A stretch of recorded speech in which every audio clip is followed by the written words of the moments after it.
Our next guest is our go-to guy in Encinitas. Please welcome back to the show real estate expert, Michael Jacobo. All right, he's here. MJ, Michael Jacobo. How you doing, man? Doing well. Thank you for having me. Great to have you back on the show. Thank you. Another controversial topic in Encinitas. Once again, right? Yeah, Cardiff specifically. Yes. The coastal rail trail. We posted on Facebook, so Beck, we're going to get to the Facebook comments in just a second.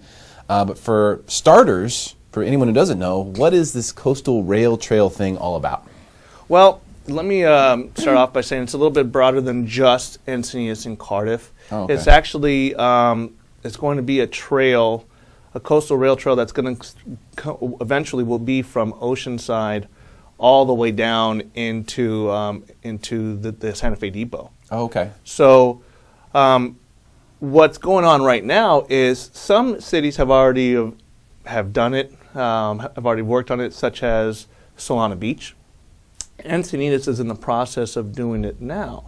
And so the controversy is coming up where we have what they're trying to put in is from G Street, which is downtown Encinitas, a rail trail that is going to align right near the current railroad tracks, Okay. all the way down to Chesterfield in Cardiff.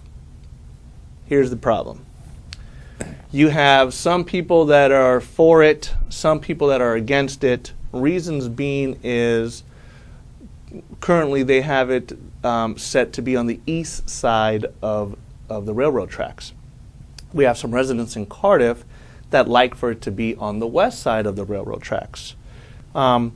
This is where the controversy is coming up. So it's all about that, just where they're setting it It's good in respect to the railroad trail? That's the big problem? That's one of the big problems. Okay. That's one major problem. Another problem is the residents of Cardiff don't want to have this wall because currently right now from Chesterfield all the way up to Santa Fe, there's no fence or anything along where the railroad track is. So people, pedestrians can run across the I do it all the time in Del Mar, I'll be honest with Yeah. you. I See? step on those railroad tracks all the time. and so that's what they're trying to prevent. So the problem Guys is, like me. guys like you. And me. Oh, great.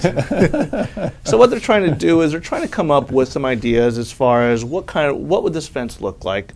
We have some people say it's going to be a wall. We have other people are saying that it's just going to be a 4-foot fence that will end up being just Chain link or like something? no, not even chain link, just the wires just going across. Single wires? Yes, wires going across.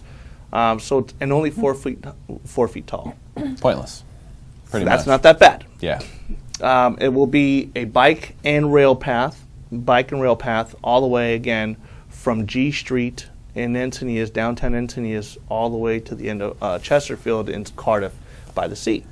So we asked social media what they thought about this, and we specifically asked Encinitas and the people of Encinitas what they thought about the coastal rail trail and whether they were for it or against it. I didn't tally up totally because we were still getting comments even as of this morning, but there were a lot of no's. There were a lot of no's. People don't like it in general. That seems to be from our Facebook audience.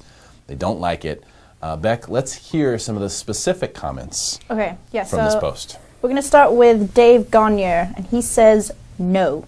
It is a waste of $8 million, and it will cause enormous noise pollution by the elementary, with increased train horns caused by the at-grade crossing planned for Montgomery. It will also include a fence that prohibits access to the beach. No. He says, no. So is any of that true? I don't believe so. No. There's a lot of misled information out there. Okay. First of all, the numbers that I've found, seeing that the cost is going to be $5.1 million, Okay. not $8 million. Okay. In regards to the fences not allowing people to come across, what they're planning on doing and what Sandag is going to be doing is going to be implementing some additional pedestrian walkthroughs. So now you wouldn't be crossing it on, going across into the beaches, beach access. illegally, it'll be done legally. Gotcha. So they're going to add some. Okay. As far as the horns, they are trying to implement for Cardiff specifically is a quiet zone, is what the North County Transit District is calling it. I think they do that in Delmar because I never hear train horns. Mm-hmm. I hear them coming. Correct. You know, there's a sound of the trains coming, but I never hear horns. Even though they probably should blow them sometimes, because there's a lot of people down there near those tracks, and it always worries me, you know, that when I hear those trains coming through. Yeah, and interestingly enough, that's what they're saying. The people that are for this project is saying, in actuality, it will be less horns because now the conductors of these trains won't have to be blowing the horns because people are running across. Yeah. And just so you know, a quick statistic, as of 2012, we have had 10 deaths there. 10 deaths and 80 near misses right in this little area that we're speaking of. So it can enhance it. It will help that. The fence one will help it. Also, the additional pedestrian crossing will increase definitely the help safety. it. Exactly. No question. Let's hear some more from social media, Beck. Let's do a couple more. Rubens Mello says, I love the way it is. That's what makes Cardiff the special Cardiff. I love his name. Rubens Mello. Rubens Mello. I want to know Rubens Mello. He sounds like a pretty chill dude. You sound like a likable design. I think that's what probably a lot of the no is people just saying, no, we like it like it is. We moved here because we like it like this. What they call it, if one person says they want to keep Cardiff kooky, you know, so they want to keep it the way it is. People don't like change. Yeah. And that's ultimately what I believe comes down to. I think it's just people like it the way it is. That's why they live there. They like the streets the way they are. And I will tell you, San Elijo Avenue, which is what we're talking about, a part of this is the fact that there's no sidewalks. It's dangerous. I've actually run there all the time. You are running directly on the street. So ultimately what this will do for people, it'll allow people to have a walkway, a run pathway, a bike trail that would, again, take you from Cardiff all the way into downtown Encinitas and safe. And be safe. Let's hear from the other side of the argument, Beck. Let's get one of the comments from the other end. This is a funny ha-ha.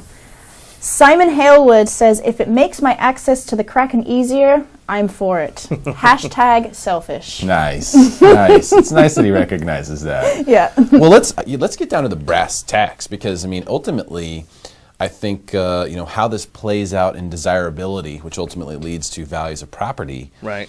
How do you think that would work out from a real estate perspective for homeowners in this area if this project goes on, past the construction, of course? Mm-hmm. What effect would there be on real estate prices just as a result of this project? I think what it'll do is it'll enhance the walkability of the community. So I think people will enjoy it. I think people will pay more because it will bring people here. It'll allow you to walk or ride a bike from Seaside Market in Cardiff and take a stroll north into downtown Encinitas and go to the different pubs, go to the different restaurants there, and it's going to look beautiful. There's plenty of photos that will show and what it's going to look like. I think it will ultimately help. You're going to see people be able to walk right out their doors onto this path, run, bike up and down Encinitas. Michael, thank you so much for being here, man. Really appreciate My pleasure. your time. Thanks Eric, for all thank your you very great much for having me. research and stuff on the show. If pleasure. you are looking to buy or sell real estate in Encinitas, call Michael Jacobo, which is the Jacobo Realty Group. You can trust him. He knows what he's doing. He's been a huge advocate for the area. We appreciate your time, sir. Very much here on the show. And stick around for more Smart San Diego TV, where we guarantee to make you smarter than everyone else. commercial free.